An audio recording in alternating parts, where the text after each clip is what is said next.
Michel Collomb. Pour répondre à votre question sur la nature de l'OTAN, je pense qu'il faut juger une organisation à ses actes. Et donc, il faut voir si vraiment il réalise les objectifs de la démocratie qu'on nous annonce dans sa propagande. Et si on voit dans l'histoire, l'OTAN, c'est quand même le complice du régime fasciste au Portugal de Salazar, le complice du coup d'État en Grèce, des colonels c'était la guerre froide. Le fascisme comme excuse pour la guerre froide ou la guerre froide comme excuse pour le fascisme, je regrette. On retrouve l'OTAN aux côtés des fascistes portugais, grecs, turcs, dans les réseaux gladiaux préparant des coups d'État pour préserver la France, l'Italie d'un grand danger, etc. Donc ça, on est juste dans la propagande. La question à laquelle il faut répondre, c'est à quoi sert l'OTAN? Et la première chose, je pense, j'aimerais qu'on y revienne par rapport à ce qui a été dit aux États-Unis et la Chine, mais la première chose, c'est qu'il faut juger l'OTAN par rapport à ses actes. Moi, je partage ce qui vient d'être dit. Les médias insistent toujours, lorsqu'une guerre est en préparation ou elle a lieu, sur ce pays-là, à ce moment-là, on le présente d'une certaine manière, diabolisé, et on ne raconte jamais ce qui se passe après la guerre, quand l'OTAN a gagné. Et c'est ça qu'il faudrait regarder. En Yougoslavie, c'est une catastrophe. On a semé la haine partout. Les médicaments se vendent par plaquettes sur le trottoir. On a fait alliance avec la mafia. Le Kosovo est devenu la plaque tournante de tous les trafics. En Irak, où c'est pas l'OTAN officiellement, mais enfin bon, c'est la même chose. On a le pays est ramené à l'âge de la pierre. Il n'y a pas d'énergie. Il n'y a même pas d'essence pour les Irakiens. On assassine les scientifiques en masse. En Afghanistan, contrairement à la version anti-musulmane qui nous a été présentée, c'est une catastrophe, quoi. Karzai, l'employé du NOCAL, d'un multinational US, règne sur quelques kilomètres carrés. Il a fait alliance avec des seigneurs de la drogue et le trafic de la drogue a explosé en Afghanistan à cause de la CIA et grâce à la CIA.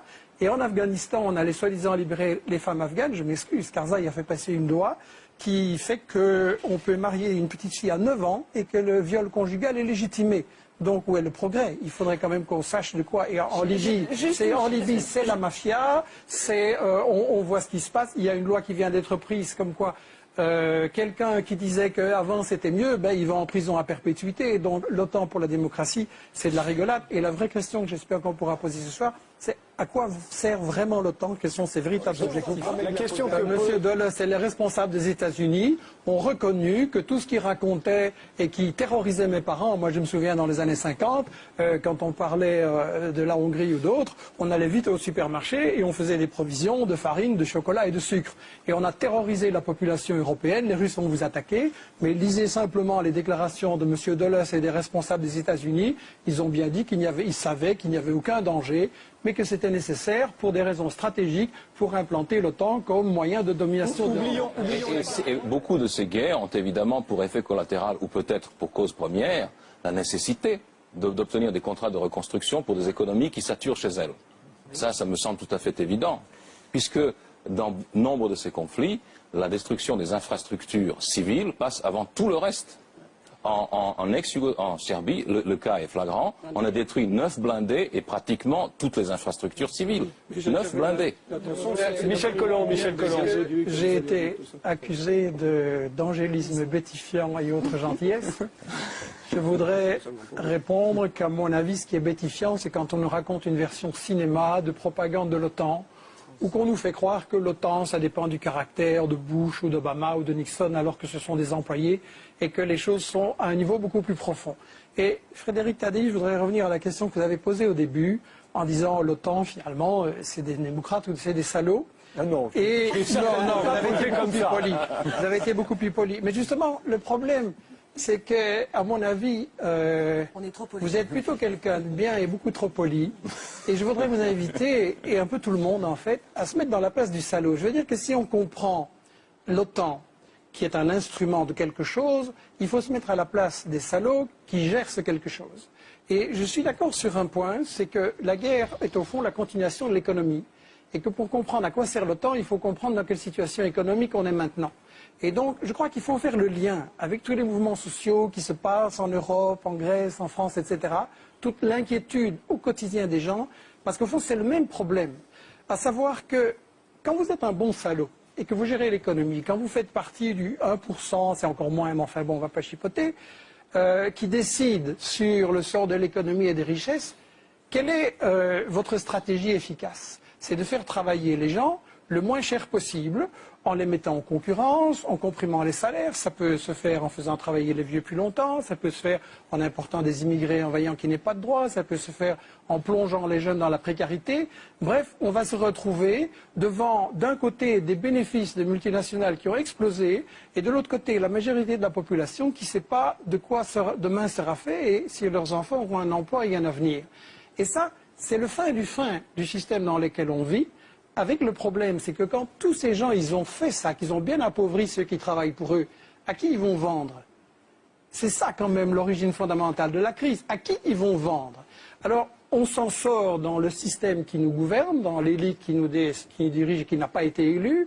On s'en sort en disant, bon, on va exporter les capitaux, on va aller mettre les capitaux dans le sud, ça rapporte, et ça permet effectivement de piller les matières premières et de laisser les populations dans la pauvreté. Ça permet de contrôler la main-d'œuvre et de faire travailler les gens aussi pour des bénéfices. Ça permet de contrôler les zones stratégiques, etc. Et donc, on se retrouve avec des multinationales du Nord de plus en plus riches et des pays du Sud de plus en plus pauvres. Et le point où ça mène à la guerre, c'est qu'évidemment, ça provoque des résistances des populations qu'il s'agit de briser. Donc toutes les guerres de l'OTAN, je l'insiste, sont des guerres économiques, des guerres de pillage. Et ensuite, ça provoque des résistances aussi des rivaux. Parce qu'on a eu raison de dire que l'OTAN, c'est l'instrument des États-Unis qui, effectivement, essaye de faire payer par les Européens et les autres les guerres qui leur permettront à eux, États-Unis, de dominer le reste du monde, y compris d'écraser les Européens et tout le monde. Et ce qu'on a essayé de faire avec ce livre, La stratégie du chaos dont vous avez parlé, c'est d'éclairer la dimension des États-Unis maintenant, qui est effectivement une stratégie globale pour dominer le monde, pour faire en sorte que l'Afrique, l'Amérique latine, ça c'est plus difficile, et l'Asie, leur restent soumises. Et effectivement, le problème des États-Unis maintenant, c'est que c'est une puissance économiquement et politiquement en déclin. Donc militairement, effectivement, ils n'ont plus les moyens de gagner cette guerre en Irak et en Afghanistan. Et comment ils s'en sortent alors? Ils s'en sortent par la stratégie du chaos. Et il faut bien voir que l'ennemi fondamental de cette guerre globale des États-Unis, c'est la Chine. La Chine qui est la puissance montante, la Chine qui leur résiste, la Chine qui développe un marché, qui a sorti 400 millions de gens de la pauvreté et qui surtout devient un partenaire pour l'Afrique, pour l'Amérique latine. Et vous avez maintenant, le monde a complètement changé. Le monde, c'est un commerce sud-sud. Et la grande bataille, elle se joue effectivement dans l'océan Indien. On a raison de dire que les États-Unis déplacent toutes leurs forces là-bas. Mais pourquoi? C'est contre la Chine. L'Afghanistan, c'est pour encercler la Chine. Et quand vous regardez l'océan Indien, c'est justement, on parle en général des pays et on ne parle pas des océans. Dites-en vite parce qu'il nous reste juste quelques minutes. Et dernier mot. Quand vous regardez toutes les explosions de l'océan Indien, les États-Unis essayent de briser cette ligne sud-sud entre l'Afrique et la Chine pour isoler la Chine. Et c'est ça qu'il faut comprendre. Je veux dire, maintenant, il paraît que vous êtes redevenu un pays normal avec un président normal. La seule conclusion que des gens normaux peuvent tenir, c'est qu'il faut dissoudre l'OTAN, sortir de l'OTAN, parce que ce n'est pas des démocrates, c'est une association de criminels.